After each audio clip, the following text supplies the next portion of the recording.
Hello friends, good morning, Radhe Radhe. তোমরা সবাই কেমন আছো? আশা করছি সকলে ভালো আছো। আমি ভালো নেই, গলা শুনেই বুঝতে পারছো।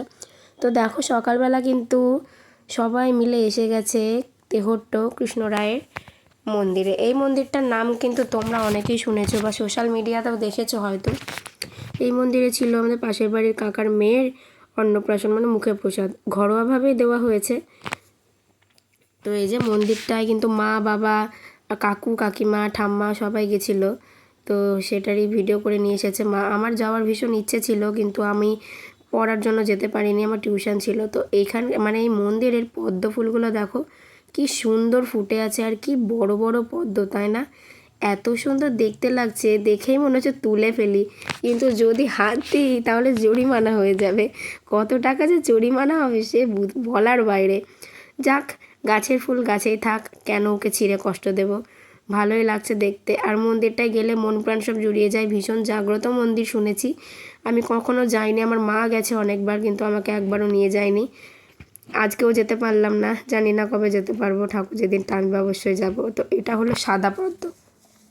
এতক্ষণ তোমরা যে পদ্মগুলো দেখছিলে ওগুলো ছিল গোলাপি পদ্ম, আর এগুলো হচ্ছে সাদা পদ্ম। তো আমার গলা শুনে বুঝতে পারছো, মানে ঠিকঠাকভাবে কথাও বেরোচ্ছে না। তো এই যে এখানে কিন্তু অনেক মানুষজন বসেছিল। তো তারপরে এই যে বুনুর মুখে এখন প্রসাদ দেওয়া হবে। এই যে এটা হলো ঠাকুর মশাই, নিত্য পুরোহিত। তো উনি কিন্তু বুনুর মুখে প্রসাদ দিচ্ছেন। তো ওখানে কিন্তু আমাদের মেয়ে বলে কথা নয়, ওখানে যে কেউই যায়, অনেকেই যায় মুখে প্রসাদ দিতে বাচ্চাদের নিয়ে। তো এই যে এখানে আর একটা বাচ্চারও কিন্তু মুখে প্রসাদ হচ্ছিল, আর ঠাকুরমশাই কিন্তু দেওয়াচ্ছিলেন। আর ঠাকুরমশাই এত ভালো, আর ব্যবহার এত ভালো যে ছবি তুলতে চাইলে ছবিও তুলছেন, ভিডিও করছেন। এই যে তোমরা সবাই দেখতেই পাচ্ছ। আর বাচ্চাগুলো এত ভালো, এত শান্ত, যে দুটোর মধ্যে একটা বাচ্চাও কান্না করেনি। সবাই মানে খেয়ে নিচ্ছে চুপচাপ। ওরা আর বাচ্চা মানুষ কী কান্না করবে। তবে এত পরিমাণে গরম ছিল, এই মানে অন্নপ্রাশনটায় যদি বাড়িতে হতো না, বাচ্চা কিন্তু কান্না করতো গরমের জন্য। তো এই যে যার কোলে বুনু আছে ওটা হলো বুনুর মা, ওটা কাকিমা। এই যে বুনু দেখো এত শান্তশিষ্ট ভদ্রলোক হয়ে গেছে, এখন মনে হচ্ছে অত শান্ত বাচ্চা নেই আর। তো কিন্তু ভীষণই দুষ্টু, মানে দুষ্টু শান্ত দুটোই। কোলে থাকলে কান্না করে না, মানে বাইরে ঘোরালে কান্না করে না, তবে এক জায়গায় বসিয়ে রাখলে কান্না করে। এই যে মল পড়েছিল পায়ে, পায়ে শব্দ করছিল বারবার। আর আমার মা, মানে আমার বুনুর জেঠিমা, কিন্তু ওর বুনুর পায়ে আলতা পরিয়ে দিচ্ছিল। আমার কিন্তু খুব ভালো লাগে ছোট ছোট পায়ে কি সুন্দর আলতা, নেল পালিশ পরিয়ে দিলে দারুণ লাগে দেখতে পাগুলো। খুবই ভালো লাগছিল। আর বাড়িতে বসে আমার মন খারাপ করছে যে আমি যদি যেতাম তাহলে আমিও কত আনন্দ করতে পারতাম, কিন্তু কি করব বলো, পড়া কামাই করে তো আর যেতে পারলাম না।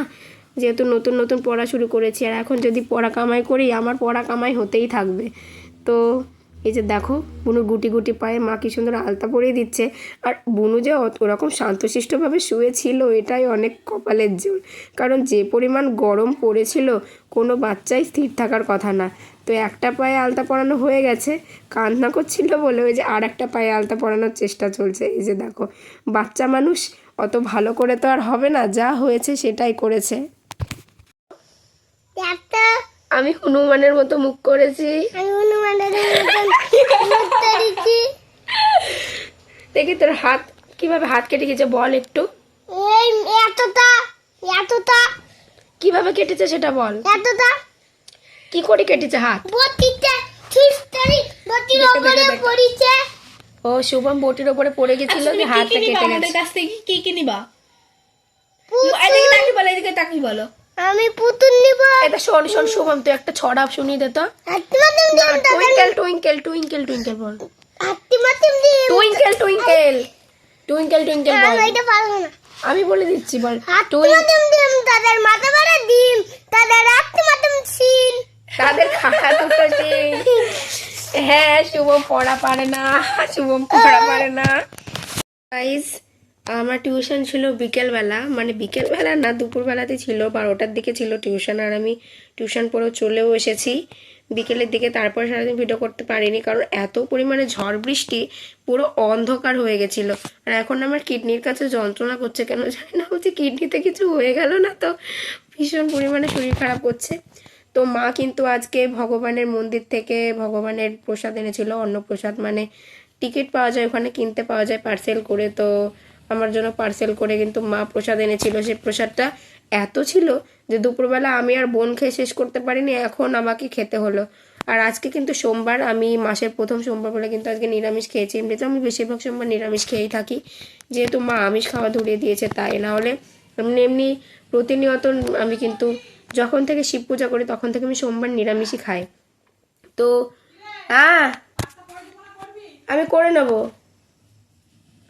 তো মা কিন্তু আমাকে পাস্তা এনে দিয়েছে, এখন আমি নিরামিষ পাস্তা রান্না করবো। আর মা কিন্তু চাউমিন করেছে, নিরামিষই চাউমিন করেছে, কারণ সোমবার মা গঙ্গা স্নান করে এসছে, মন্দিরে গেছিলো, আজকে তো আমিষ উঠবেই না বাড়িতে। ওই জন্য আমি আমার মতো পাস্তা খাবো, কারণ আমার চাউমিন খেতে ইচ্ছে করছে না। তাই আমি মাকে বললাম আমার জন্য পাস্তা এনে দাও, আমি এখন পাস্তা বানাবো। আর দেখো মা এই চিপসগুলো এনে দিয়েছে, কিন্তু চিপসগুলো আজকে আমি খাবো না, একেবারে কালকেই খাবো।